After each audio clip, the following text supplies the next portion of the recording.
Kan chairman P Lalduhoma secretary PNE kan khwal zom puef roding liana kan minister te le kan ENC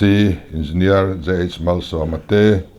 kan CE engineer lal than tluang atele official dang te zeda lama kan tho pui te nabat lama summin petu pi pangkazai tele thian te le voina khodang atanga he hun man pui tura local khotlang nu le pa te partia kan tho pui te zawai in chibai kabuk chuwa e kan thia dangin he solar plant hi sumpuk rule ngai atanga siam ania nabat sum crore sum sari pakhat zet kan puka tian la rule sel turania anero amaro chu sumpuk raurawa anni nena sumpuk tur mu hichu athabi ka a interest atlom bi ka India Ram state te hianin kanin ti siak zoka tin state sarkar hian crore thum zet kan lo seng ve boka ti chuan megawatt som pe chuak thei tur kan lo hong thei ta ani Mizoram ta na chanchin lom om le mason na rabi chin chia tlak nin ka ria he solar park a lo tin theina na ma lo la tu chu zong song chunga lom thu ka soini abi ken kan minister chunga lom thu ka soya anni hi tun ma atanga anma ni chung komal po a hydel project din tuma ma lo la a project te lo siam ve to hetiang keini mizo zinga chuan anni chung kwa tuka power siam chuan konga kal thui le experience nei kan la nei lo te chumte chung kwa nge tang chuan minister kan han neya he hianin a kongro thui tak asu a tin kan official te song song chunga lom thu ka soi boka sarkar na thoreng reng hi department sang sanga he kumni vel sarkar na kan chel chung hian sarkar na thok sarkar policy anga thanem ngai taka min tho pui tu te anom na department a chuan na hi kal chak em ani sarkar na kan tho chuan sarkar dinglai piang hi thatakin tho pui mai la sarkar dangan lo piang le nga thatakin kan tho pui le mai nga chu sarkar ni thokina kan ti tur ani ti hi voina in kan soi thar le du a politic career nu a party boruak manga development kan en hian aboi thak em ani antinan village level up po block level up po so thing le ya mai po leilo sila mol pho sila aman tisang thei so silo sila ti du ran vc kan nei na khwa chuanin aboi thak khop ni khatiang khani thina wangin ram le nam khotlang kan siam na kong tura hian pa tiri rutte hi pai thain kan ram tan hian thok wholesale mai ilang abik takin sarkar officer te po chu apoimo ti kan soinon le duwa ten he project hian hlut na riau bik ania antinan van kal ate po aya megawatt ti chuak thei tamzo power plant kan nei thowani ma sengin kan lei angai ni kan lei ngai tura duan khalonia kan lei ngat angai ni heta ero chuanin kan lei angai velo ei Mizoram sarkar ta liao ania a power chuak zong song hi kan ta a thlona kan don tur ani chu adang lam na le a hlut na bi kan ti kan soi du a tin Thenzawl bik tan a hluem dona tuna hian a line hi direct Thenzawla substation a polu tur ania emia tanian poisa thanem tak kan da fel to a Thenzawla substation omsa so upgrade tur ani chu kan upgrade anga direct in heta tang hian ain thum po anga tuna upgrade department ni tumdana hi chuan mi sing khat poina dia nak takan man thei tur ape thei tur an ngai ani chutiang chuan wangin he na hi zo ani nu chuan Thenzawl khwa chu kan buai mang to don lovani power a thim le ta han tiang chi nei to mang lovin khotam tak chutiang har san nain alabom buai lain keini big ero chu le che vel te pon yang chu buai lovin min siam don he voina kan thil hom hian chu a khotlang po kan phur pui tur kan tan thil lom om tak ani tin solar park he van kala kan sei tong khan megawatt som ni ti chuak thei kan nei to a chung vel solar park a hian megawatt ni tin ai te naw de zo kilowatt za pe chuak thei si muya te melria ta le koiwa te kan nei boka tuna hian sumsuya megawatt nga solar park din na turna kan tran boka sumsui hi kumthum chunga zo kan tum don ani solar kan man tampo le kan ram lui te khuwa pa environment te ti che thei lova kan mamo zat in pek sia hi sarkarina atum ania nisina khan thilpoi mo tak kan secretary khan min frila rooftop war turin min ngen ani kha kan tan ani manin chunga solar energy ti chuak thei ne piangin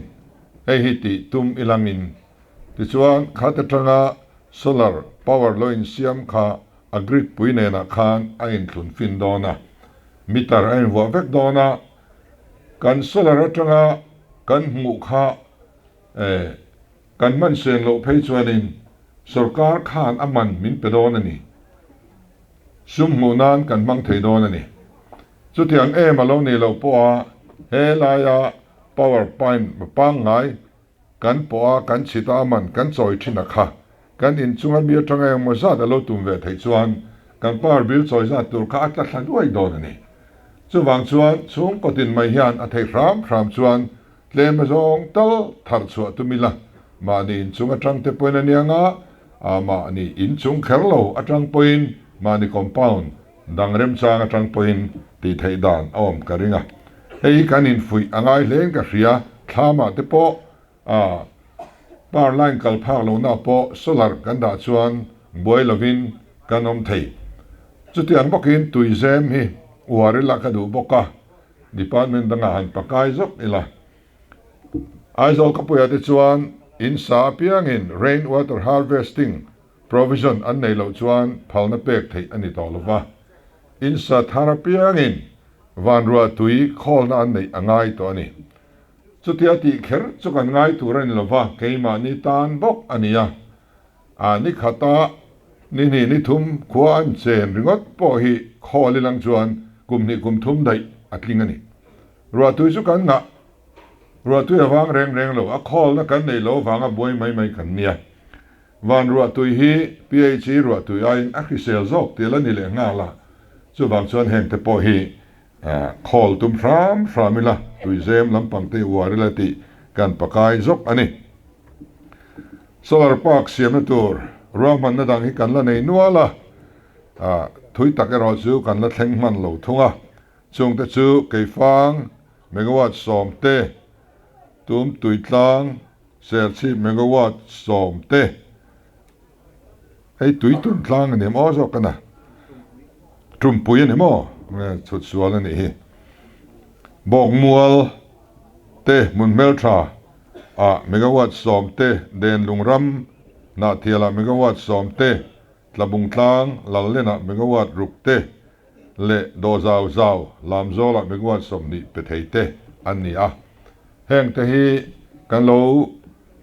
man thei huna chuan na satakin min chok to don ani kan solar park te kan haidal project te hi agreement kan siam dan zirin kan tan phurita an chang hlau theya an tina pakhat kan soyanga nisina khan kan minister khan soizau to a tuirial haidal project so nipko hovin anon ti dong khan congress sarkar lai ni a ta chuan forest inaram an nei chin kha an ti chiang ani kampatan compensation na iti mayang Forest Department ka vaibel se somthum som level azat che chu ka hello an pe fela ti chuan forest lakan ti tur chu ti fela anin ngai ni nipko khan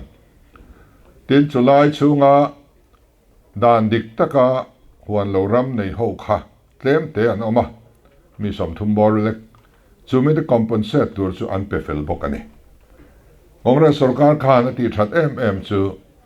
Katia Forest Department ina anchan tur le at sungaram nei tu diktak tina anchan tur compensate an pek fel vek to nu khan so lai rama son in mun lo rang huan pass in pek phal ani to lo ti order an chua avai sonin an khwa khirta veka pass dang pek oi to lo an tiani an freeze vek ani chu kaltlang se chuan kan boy lo ni mai tur khani maro chuan nuwa sarkar dang lo pianga chu dan chu bo chein na sar tak main compensate mutumin pass anin petani assembly hola ngei ke point ka soi chuaka champai khopa te point pass an zuk nei ta treu maya hoilai ngei huan tin kok don sila ko na lai tur pon reng lu ral khat atanga in pek ani chuan kan buai zo ta chumi ania wang chuan kan ram lal ber pian pui u nau te point zel bang an zut pha ta nuwa akai soi lo mai kati lai kan chief minister now khan compensation bu le tumin nipko da thok tur khan ni za chuang adang betani lo faruain nan tho theita lo wang khan an puan thuan tel an hong ani abandon ani tani congress lo sarkar le a ithar tholem an tia ma se nipko chuan compensate pek tur hi hemi component hi atam don lu tuka athar chuada tura sen so cost of production hi asang don lu tuka chu wangin dor tu kan muzo lovang thalna kan muzo lovang Afria in chantur kan pek bak chewa ala bang zunga hi Mizoram sarkarin kan lei 5 kang in red anin in ti lo chuan kan chunzom to lovang in tiam thero chuan kan chunzom le ang tia Congress sarkar kha in tiam tetlat mai ni chuan tu real haidal project atang son thu kan lo tiam to wangin red sang takin voin thleng hian kan lei alo ngai ta ai tlom lei tur tam tak kan mu ma se to ta kan le ngai so tui khwa su adam chung chuan to ta kan lei char ngai ta ni chuan ya thil project lian reng kan ti don vim khur angai je hi voina chu tiang tel lo chu helaya project poi mo tak kan hong hi alom ka ti khop ani ten ni china kan ministerin asoinual toa kan power plant luisual pasari te bidang ten kol turin kan outsource don ta mi than khatin politics zong line kan ram ro lu midang kuta vai company ne na lanan tum tin min bei ani kan phur than khati kian tuma kan malak na hi ram ta na thalo angalan tir tum pol an oma poi hle heng kan unit pasari te zinga then khathi en kol ho tu te hian ti len anin huama a then phei chu ati ale ta ti len anin huama ni then te chu kan lui lon to kan a bondon to te thlengin min peula kan ti nung le theyang an tiani tun lai thiam na technology tharne ti thei anin be sei tlat ani ti chuan heng hi kan kutain lan chuan cheng khat ma in choi angai ve lovang in sen angai ve lovang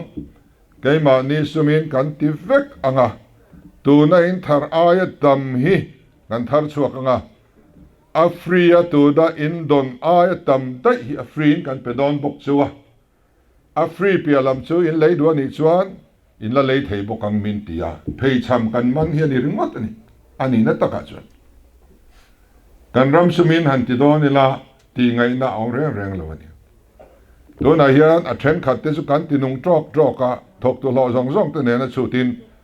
a unit khat kan thar chuan hi a ret a sang lu tu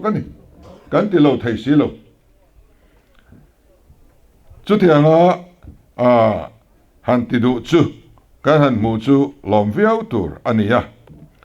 kan ram ro lu kan hral ani lowa lu le zual turin midang kan en hon kol ho tir zo kani patam tak chuan an leilet te chu nam dang an en kol tira an thlai thar chu anin sempuya an leilet an hral kan tinga em ni midang an en kol tu tira ni be mai an ta la ni ren keni po kan ta anei tu kan la ni ren don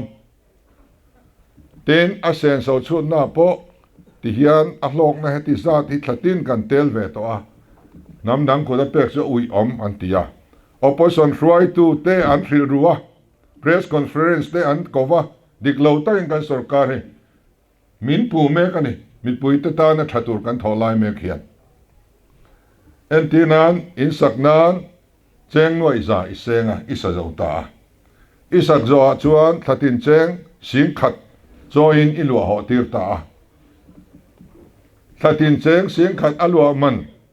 i mu ringo ta khai lok na i soi chuan i lok khopang asak na na cheng noi za i sen kha i soi tel lo chuan adik lo ti chuan midang an lo kala i in hi karon ti len sakang chenga hei aya thale ro pui hian ka sakang chenga thatin cheng sing khat lek alwa man idon hi sing ne sing thum a free in idong don nia a sen so katum ve kang ron ti ta sila tu nge du lo omang i chuang che chuni so wang chuanin ta atira kan lo sen so ve to na kumtam tak chunga kan sen so te chut tel du lo wa voinia thok tu te lo le maintenance ta na kan la sen so reng te lok to si lo le to lu tuk di to si te hetiang kong alo in hong ta hi chu van nei kan in ti em zo ka kha mi pui hian min riat pui ula ka duwa thil hi thu in chu hi kan nei le thina apoi khop mai hi chu dot so ya te kan in pu ngot zel maya ril fia le soi fia le hi angai fo mai thina apoi em ani mithiam pani tot mos le jacob kinser te chuan energy consumption le economic development in lai chin na hian zira article ngai nom tak an zia ka an mu chua chu economic activity atana input poimo ber pakhat chu energy hian ya energy niang na nei lo ramin production a ma an son thei lova na tho tur employment an siam tam thei lo anti mi hring chang kang zela energy mamo belna sang zela energy chuan mi hring thil ti theina productivity atipung zel thin chu khovel ram zong sunga thil kalphung ani antibok ani energy nga hi ramason ni tura kan input poimo ani zia achiang le Bhutan rama zukal ola anom zia le amoi zia in riang ram te takte ni khowela per capita income sang per te zinga anin lang thei to ni eng wange kan ti chuan an power generation wang ani an om khop mai tin man ni lo khan itana gara meeting kan zuk meya an ram eng mo zat min fan puya tin January tha hian an chief minister constituency north east chief minister pasari ten meeting kan nei le don boka ta chuan an power project te a then minen puyani arunachalin power an niang nar to an hral chuak nem khop mai kan ti kha alo dik hau lova alo lai to del bi hau lo arunachal tu amaro chu to na an project kal lai khu a lo thin hunai ro chuan thon chua tham an nei don ani tiang khan thil hi kan war zong a hian diklo de hlek hianin kan soi thin na chuan kan mamo khop energy thar chuak turin roman na siam om ta hloma solar lama kan ruam han na te kan soi to a hydroelectricity lama po hian manlo abason na ruam han na lian tak tak kan neya kan ngai thanwal to ni kha maniloka megawatt somni pali pe chuak thei tur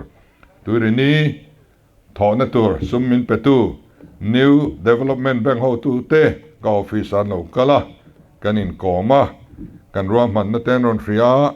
kan tumru zia an ron buwa an phur le a vaibel sia zaruk le samsari paruk senga tho tura ruaman anitani sakta ken kan bo zui meka tender kan ti chuak thei thuai tura kan ngai tin tui vai megawatt za somni pe chuak thei tur te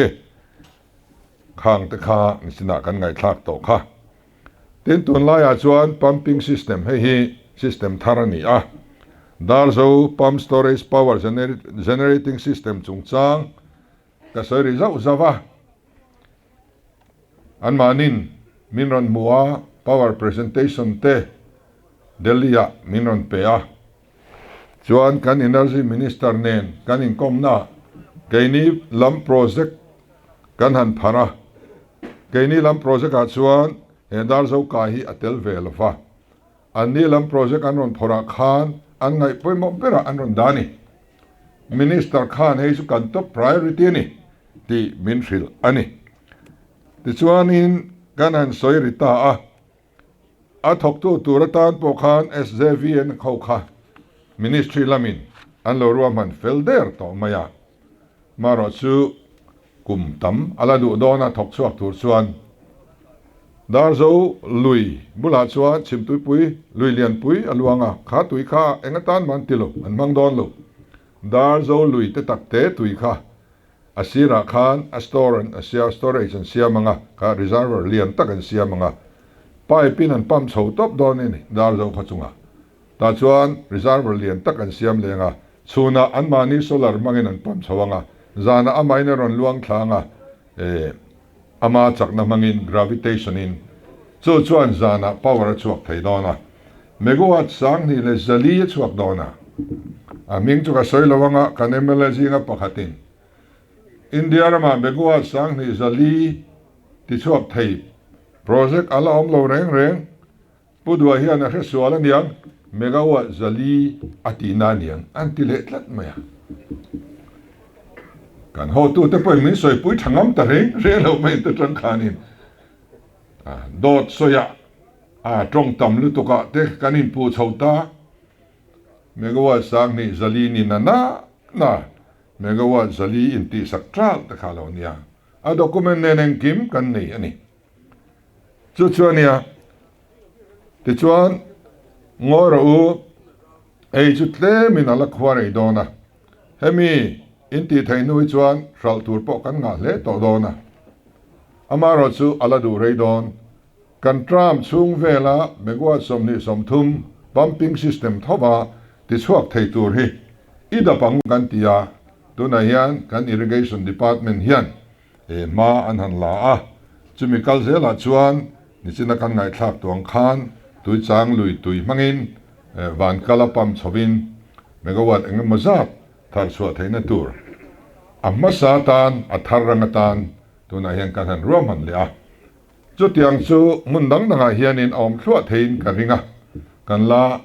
investigate zelanga hei hi that em na chu kan ecology te kan environment te ti chechuang silowa olsam te a pipe chunga tuya kalmai te khan power engemaw zat kan nei thei dona chu tiang chu atharrangatan tui changa kan han tran photanga ti bel zel kan tumani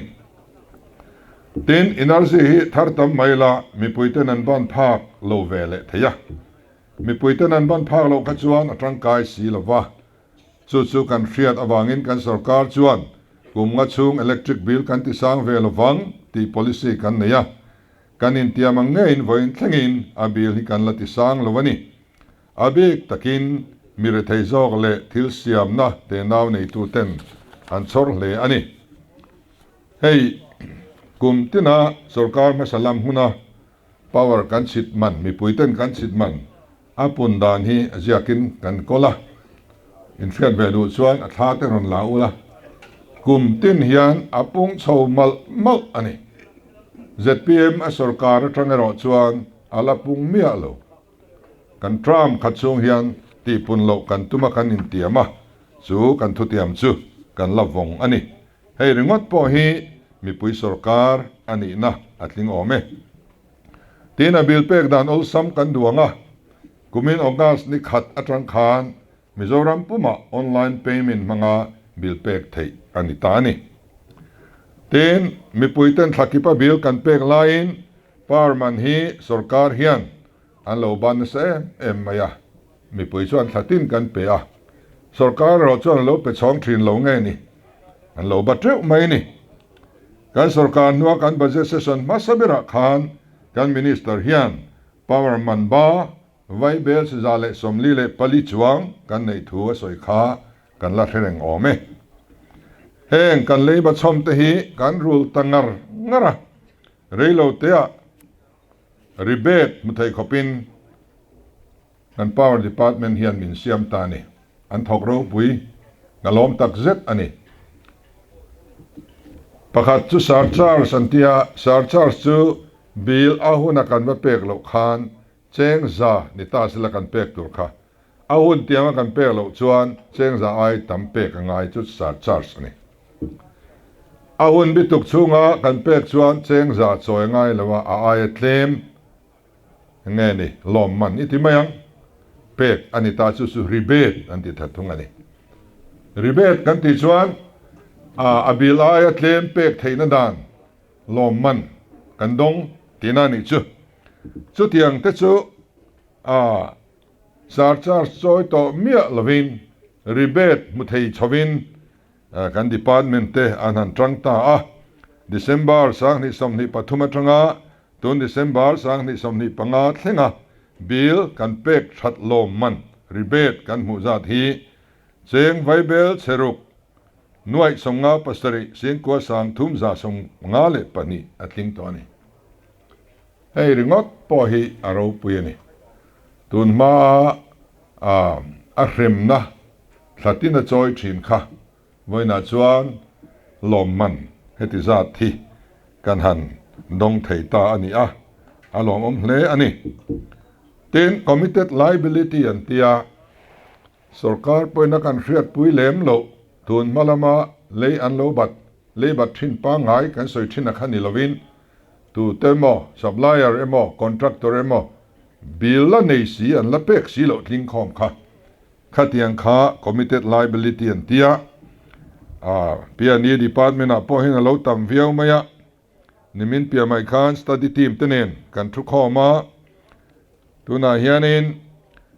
sang ni le som pakwa le som ni pathum ka sarkar ma a khatiang committed liability an lo nei kha alo tam viau maya tui real shortfall bill tenen lo tam khopa chia ka soi hi ka soi sual mai theya vai bel se som kwa pariat vel kan rule sak to ni kan sarkar ma mi supplier te contractor te bill an la pek lo kha a boy kha khop mai hi chuta khata chuang ka thok cheng chu ti sat ka bill in laba an ron tia kan ring lelani then khati chu amuna kan kala kan endi kani an lo thok nge si chuan pek lo thei an ni lawa kan pele nge thina then khat chu an na thok kha work order fashan po mia lo administrative approval po mia lo expenditure sanction po mia lo finance department in arhiat pui mia lo an lo ni hloma finance department hian ni tin hian poisa din munit laya an ron report thina ni kan hena hian chuta chuan kan lei bat zat voina kan man chua zat kan balance la nei zat zong ti kan chu ta ni tin hian kan ti ziani chuta kan chu zinga chuan an tel theilo ni athan chu kan hremiau lova document au miau lova ma se mana chu mi hun lai khang ka thok chuta khata an ron ti zel sia ti chuan kha kan rule ta zela tuna hian PNE department a hian vaibel se som pani vel chutiang committed liability tun mathil bilatang rule tur kan la nei cheu ani kan tan ti ngai na dang om chuang lova han rul zo mai thei din muna kan ding lova kum ni chungin rul zo kan tum don nia ti in mani mai khan committee in kan rel ani ti chuan PWD po hianin chu tiang chu an lo neya kan rul ngata tuna hianin vaibel changa point pariat pathum vel la rul bang rul le tur kan la nei ani PHE a hianin vaibel chu somli le panga chu tiang bil ba chu kan rul sak to a tin tui pam na an ba bik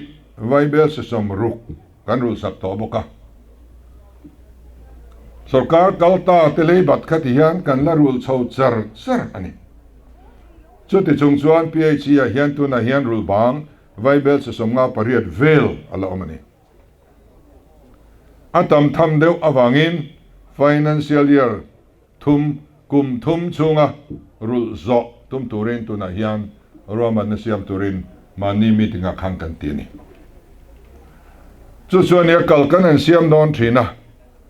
he lai kan hun ma lei ba hian ti hian minon ti buai le thina a har se me mani khati chunga electric bill a man na man ti pung chuang lo si le lom man mu theya kan la om te chu pathian kai hruaina kan don na satzia he hian ati chiang em ni kum ni le ni somvel chau kan la sarkara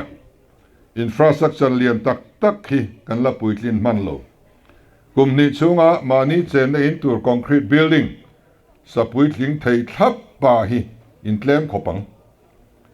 sum chom ma se hun zo khan adai thin lowani chu tiang deuh tho chu sarkar po hi kan nia mi puiten min be seina sang ti kan ria tran po kan trang min be se yang nge chakama son na ke kan pen theinan min uai bet tu tun malai ma in tiang urlam hi kan sing samasari ani kan financial position hi kan thro fai me ka mita mu thei ma son na niri lo ma se sumle pai din mun frisel zok nei konga ma kan son le nimin pia maya kha news trend khata RBI in Mizoram sumdin mun athat thule India ram state te now zinga sumdin mun nei thaber pol ani thu asoina anon ti chuai ani kha kan bul tran na akhir le ani bul kan tran khaun kan lo overdraft ani tlat meina overdraft nisa han chom kha mut hi tui thei mi alo ani ni somvel bor chunga kan tal chwalo chuan treasury khar ngai don ani chu ni kan in ro chun ni thei to pin ma kan la ni rei lo te chuin kan tal chuak the ni a chan chu helaya hian cheng chu tisat man tho tu roma chu tisat man lep tu roma chu mi tiang thokse khalam kan ngai tu velo kan ram sum kan siam thang ti thul lo kan ti velawang cheng khat po dai zai takaman tur tin ngut thuk takin engkim kan relani chunga kan malak dan zong emplan kan bua sai dan te le thil dang zong project kan centralize dan te CSR kan centralize dan te le thil dang tam tak vena hian soi do ni la a tam tak chu riat po kan fetiam lo wanga soi tul lo wa ngai ila kan trang hle ti ro khachu min lo riat pui ula infrastructure lampo hi achi kan tu mol meka an ron tro chuak thuai dona an ra chuak thuai don ti kan chiang ani tun le tuna mi puiten power supply lama har san na kan to chan ber hi asem dar na lama har san na ani de uzela kan transformer te kan thrui te kumtam tak kan lo man to ten nia ngai sak an lo vak si lova power ma mo na sang zel box si power khanei reng maila asem na lama chiat miau chuan kan thim tho thin ani a transmitter ang lo ringot po hi transformer ringot po hi kan leinem ta lea mani maya khan transformer zale som pariat leine tur poisa kan pelea sarkar point kan du sakani pian hi a department a kan du sak an nilawa mi pui te kan du sak ne choni in thim thri ni poi kan ti transformer za le som pariat alo thlen le chuan a lui chia tam tak hi kan thla le thenga tin transformer kan leina man ro po hi tun ma chuan an lo lei to em a ke ni chuan tlom te tein ai thazok kan lei thei tlat eng ringot po hi soi dui lang chuan soi tham ve tak ani khatiang awang khan sum mandana roman na thazok nen in ren taka kan tia wang hianin thili awam ania atuna phei chuan hei finance minister ni nen kan kopa cái mà ní mình mau sum mai sarkar sum hi karen ma ta mani ka in ti hiala ni tiang chuan a trulo project an ron ti te chu kan nar top mai ni kan phal lo mi puitan a tangkai do ne tangkai lo abandon nu chon mai thing thep thuap vaibel settlement na tho atam lu tuk to kan rama hian awi omani cái ní bia la te poi na om tru ni so ai zol tlang po om tru so nai vai te so ai zol tlang so tu na so thing processing na munatan ti kan an tum ta building te so alian thalom sia ti so nan so zawa abilan la tu tenemon sema chu jong chu ni chung ko pakhat tan po eng nama athok lu serchip lama po om tru chu teng chu khatiang kha aom lo taringot po hian kan ram hi ti kang dor ani chu wangin heng har san na sukyang tur hian nesit te saski te nec fontaine malak na lian tak tak kan kalpui me ka aizol khapui big hi rdss mangin asem dan nolama kanin thuam thar me ka district level rang thun zom na thrui pui siam thatlama kan malak na phei chu atam lu tuka kan soivek sen po ni lo smart metering le prepaid system po kan kalpui mek ani tin hei tripura tangin gas kan la lut dona gas pipe lian pui man ron phum chowa si mui tlong kama khuan ka huan thru la khuan ron suak don ani chuta an ho tu bertenen tun kal ta khan an ma son na kan thira prime minister in min tui pui em boka ti chuan si mui an ron thlan chuan an ni company chon top dona chu tang chuan company dangin a pipe tein an lat lenga aizo ka pui chung an ron phum lenga kan ina khan tui pipe alo lut ang hen lo lut dona gas cylinder kan puto don lo ani ti chuan kan her hong mai don ni gas kha a meter aw manga tuna cylinder manga kan sen a hin atlom to jok don bokani chung te chuan napuya kan ne amaro chu project lian ania hun hi anu rei deuh trina kan ngak le ani tin in thrian angin Thenzawl pc tiatan kan puang me ka ti chuan rail kong hi so mi chim top thlenga kal tur kha so lam chu ani ni sila Thenzawl thleng hi arang lamin min ti sangro kan in tia man ni loka railway minister nen kan zukin muwa thil pakwa vel deal kan ne avai min ti lotin sakani kan lom hle ti chuan tuna hianin a final alignment chia hi min la hril theilowa tuna kan golf course pialam hrul dewa son tuna rom han chin dan angi chuan akal dona pct ti boilo tu chia velin in da don nia kan tia railo te chungin aizo kan thleng zung to don ni rail connection kan nei chuan heta tangyan gau hatia kan thleng tha zung don ni hetang tatangyan delhi rajdhani india rama rail chakber service kan nei to kar khada voi khat kan neya pakhat dang min pek bel ro ka tia min pek bel le maya kar khada voi ni ti chuan thil dang tam tak soi turom khatiang khani dona chuan ka soi thina ka local hian Thenzawl local hian eng mo hi min la dil top theilowa eng min dil to su ka ti thin cheu kha ka soi non le duani PCT in ni don in dil lo hian a ken tel tur tam lu tuk lo nga kro kan in ti kha ka soi non le duani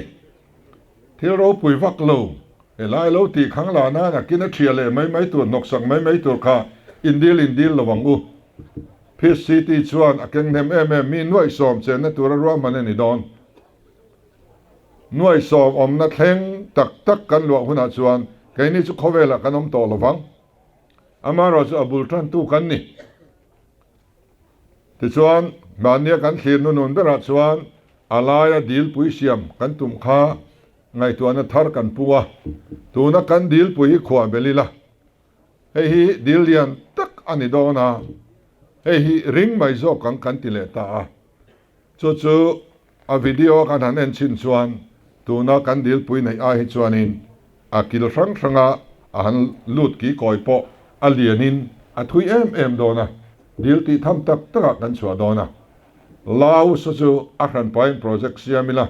asir le sir thatakin retaining wallin ti chuak vek ila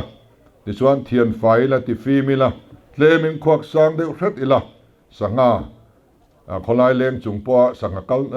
leng noi mu thei turin asira engamo rest house te kan sanga khochung chei moinan isiam zo kang chutian ni lo chuan somina achim tur han sing sakna sumso angai tam viau mai dona thil dang min ti bala palang ti kan lo wangin tiang chuanin kan han son le ania ka te po kha voina hian Thenzawl mi pui te kan hriat tir du heng te po nui za siam nan min man thin khani do soya min pu thin na khani maro chu voinia hian heng hi alo thleng zel ani ti chuan hei thil lawam tak chu kan sarkar December ni riata kan sarkara tha poral main kan intia mangain CBI nena general consent kan pengalani CBI nena general consent an pelo min lati du tho hizuk omamule kan pek chian te lul nen hian kan sarkar tanga tha po tling lawa kan pengala voin tunda kan thleng hian kan la pe char kan pereng don kan nuk don lo hei ringot hian corruption hi ati tom em tani tuna hianin India Rama State le UT zong an han endika atu nge corrupt deka anan chu ta a corrupt lo ber chu laksadui pani laksadip chu khokhat ania UT ani veran maya sing sari vel mian oma sership district a mi hring po min zat lo ni khana na ka chu budget potle manga erung na potlem turani chu pakhat na ania kumni po atlin main India Rama State thiang limber eiro lo ber panina voine hen kan ni mander toni hei ringot po hi kan missionary te kan ko ran ho te dan po hian lom tu soina tham atlingin ka ria hei yang wang nge lo thlen kan ti chuan kan sarkar na thok ten he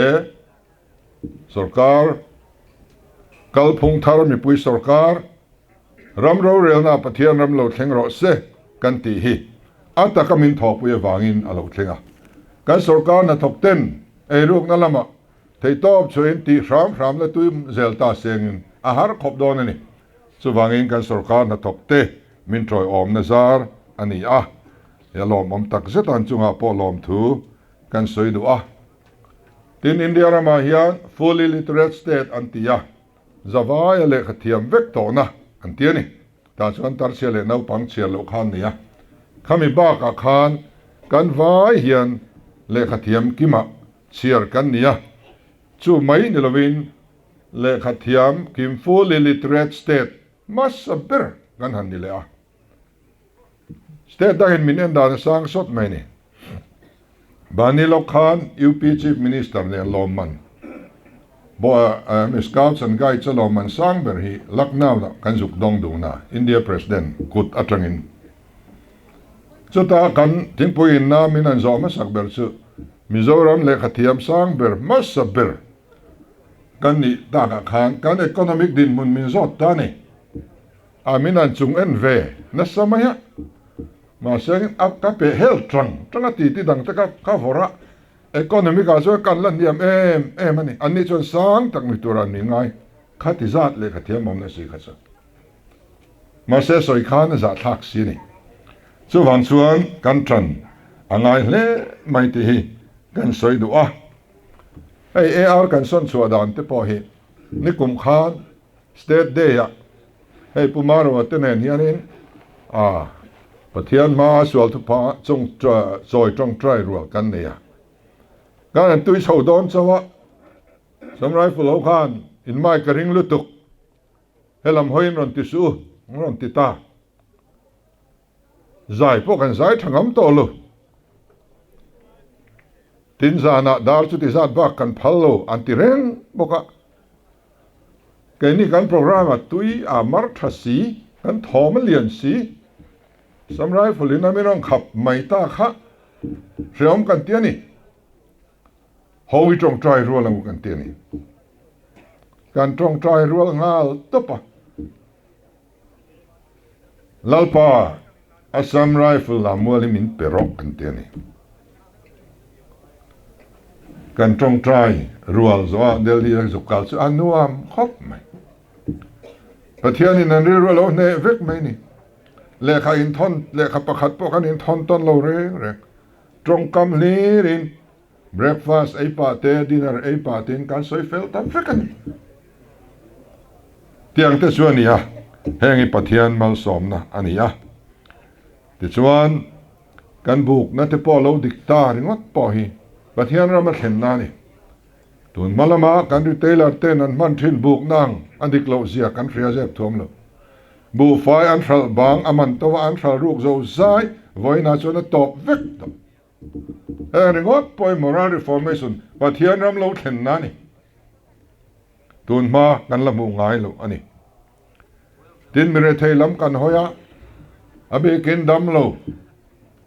tun ma chuan lusun chungin mituit la chungin kan bil kan buai puya office rang kan dor angai then tuna chuan angai reng to lo dam doina kan lut to pa kan chuak top atop de mitin tan noi nga kalai khan om sa top mai ni bil buai puya ngai reng to lo hetiang hi mun danga mu tura mem india rama hian sumle pai har sa chungin hei kan hantia hemia tan kan thopui tur adb tenen Asian Development Bank tenen mania agreement kan sign filani ton ma tra sign puya lo tum ngar an sign thei lo kha re lo te kan sign thei tlak kan healthcare hian trong ngoi lo ni su se poisa tam tok eng ma sapan tur om lo chu kan poisa puk chu atam ber chu India sarkar min rul sakdon ani kan rul tur chu tlem tel ani le nga kan van nei ngot ani khatiang lo om ta te ruang phura chung khat laina kan in pun kho ma har sa taka motor hayar na man kan an tuak thin te angai to lo voina tu ruang po sarkar chuan athonin min phur sak mai tar pension kan kum upa te ngai sang ma sang u kan poisa din mun kan anina ti hra mila pathian zara kan theile mayang kan tia cheng sang khat thewin kan ti pung dor maya voin thleng kan la theya amaro chu central lamin ahuna anron release lo thin awang ro chuan an mutlai deuh that thina apoi khop mai mania Niti Ayog buat sain Delhi ka chairman nen waya meeting lian kan nei ni Niti Ayog chairman chu prime minister ni alo tel thei lova Dr. Paula aron tela keima ka chair ni kan chair kan minute po ni min khan ka dong chia loring lel te kanom le pe ka minute kha min on deal mai ro ka lo peng chu India Rama Ministry lian pui tam tok India Rama Company lian tam tok le stakeholder Mizoram so thing te IN te marcha te khatiang buai pui tur khan kan ko khom ni chumale min ko khom sakani chumale Mizoram om nuwa Mizoram awanga hetiang khopa lian meeting Delhi alaum ngai lo re Chief Minister Chairman waya amalunga khan silunga kan kala NEC officer poimo chin zong song ka ko khoma meeting kan ei pui to boka alom khop mai Chief Minister NEC meeting min nei sak kan riat voi khatna ni kan lo maniam tia Mizoram project pending an nei song presentation ka pek tira kan soi hova Mizoram hi in kuta omni thei to bron chuaru o katia an lom em ni ti chuan mania Delhi kan meeting chuan Dr. Paul Khan a fiam thu dewin a soi mokatia kaming bula Khan aron soi su suwa alo fiam thu lova thil kapuang done atitamaya Mizoram ke Ginger capital of India kapuang ron tita thut mai ni kut kan beng dur mai ni Mizoram is Ginger capital of India ani taringot mai ni India rami so thing an soi pia ngin an mitla Mizoram alang zia to don so thing a sumdong ho zong company zong in Mizoram an mitla to don sum title te su kan su hlo taringota chuan kum thara hian Mizo Day siamang India President compound a ngei o tia chu kan ti le do ni chu tiang vela wang chuan a Mizoram e min mudu tani ni kuma tang khan Zoram mudu hian pung thut maya za zela za som thut pakua in an pungani ni kum khan mi nuai nga chuangin min ron tloa Mizoram mi puizat vezet don lion ni kumina real kong alo chuan nu pai chuanin an pung ta em mai Mizoram hian mucha kani India rama most peaceful state ralmuang berani tiringot hian khwazim tam takahip first fully literate state anni tiringot hian tam takahip corruption omlo na thiang limber panina ni ti hian mitam takahip kong sira kan nga lo dor hian mitam takahip Ginger capital of India tiringot hian mi singtel hip le don kanai zol kapui Nohon city of silence silent city hon merik velo na kapui muan chak chuwang chuan touristam tak an lo lut dona Thenzawl vela po homestay na stakin kanon war dona ni amun pui turani Thenzawl hi Mizoram atan kan thlang fel to ni so lai lu wa son wan tong kho thla kan neya roboi kan do phei donen ta sonin poisa kan da fel vek to cross on thum le ti vel kan city kan phi city tenen khang zong khanin thil hi aron ti treu dona tin so thien kan leya vaibel se za som li deuh tho mi puip te alu tani khotam takin kan khwai kum za upani to kum chuti za ta upani to kumin an tluka kan khwa poisa lu ne miala omlo kan ko ran tholom po apung kan bial tholom thangin apung anti sup ani enge kilai khwa a khomin kan thei ni lo sazeb ni lo nula om na kha tlang moi kho nula khan ama ringotin nuai som ni panga le ni chu ni so thing society Chief Minister relief fana kan tho ve don kan so thing mana tang tia kan dong mo su te po min le sakani so thing mana tangi mania kholaya reng dila kan zu kal ya reng dil le chevel ringot khwan hei kuwa smuggling in an ti top ta nang ni chuan kan in ral tha to khop maya kan kho chevel ringot hian vai bel se som nga chuang kan le to an tia kuwa kut kan zu mang ringot mai ni Kolosip vaireng te ti lam chiartel mia lovin kulai bor ringot khan chu ti za chon la kumina dor kai ho ten in fral nuam anti poisa tual le ngatam tia kumin hi dor kai ho in fral tamber kum ani te kan be sei viawani poisa wang ten han ti ringota tu tenema mi zarwal velan in thurwalan chuwa theu mai chu awang tak tak mo kan ti der mai kang ho ka fake account som rual nei tha vel ten yan na bran ne ya a tak tak awang reng lo kumin tluka motor thal chua nim alo ngai lo kumin tluka handset thal chua nim alo ngai lo chu tiang chuan nia heng te alo thleng ta a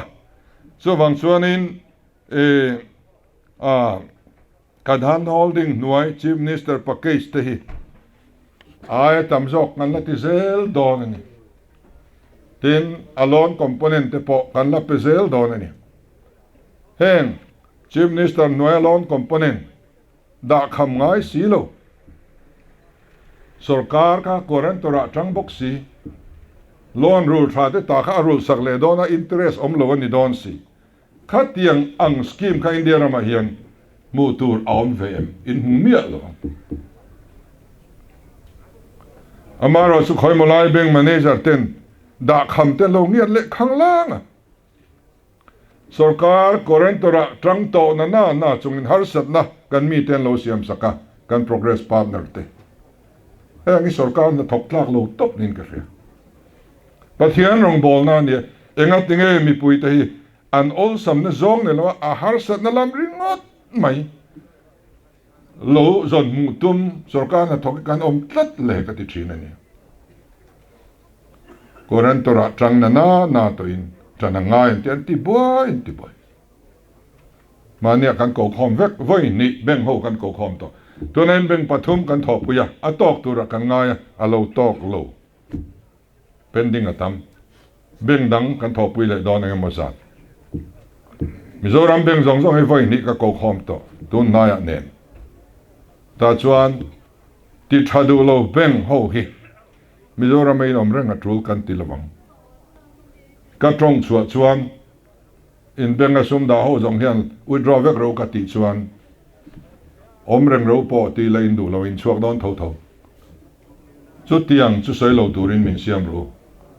ka ko khom le huna chu chuan in progress riat ka du ma in son lo chuan hei in chunga thleng tur ani tin kan ram beng ho kan zil ani khati deu thaka ti kha ngai to kan ram suman dua kan deposita lona min pe phalwa vai ho lona pe mizoram pon min pe le vexia adik lowani mizo mi pui min musita ni katiani tiang te chuan in tran kan han la a kongtin reng in heng kan han holding noya te hianin a lo thlin tum ila lo thlin tum kan entrepreneur so tan chuan hei bak sarkari in mu le karing chuang to lo hemin noya po kan ding chuak thailo ni hi chuan tingai na kan om lo ani bana kai po kal thadu lo na chu kan kal san mai lo chuan tingai na dang om lo wa chuwangin kumni vel lek chungin kan sarkar na thok te nen thei to patron kan lak na zara tiang din mun hi kan lo thleng thei ta lo mom em a helaya ngei po kan la nei ngai lo ke ma ni ta liao tur power plan thatak mai kan han tile thei hi alom oma minister le thop pui zong le akai noi a lo troi om tu te zong khotlang throi tu te zong nen in zawai in lom thu ka thil sewa Christmas le kum thar lim takamang turin chimai kabuk boka chu kalome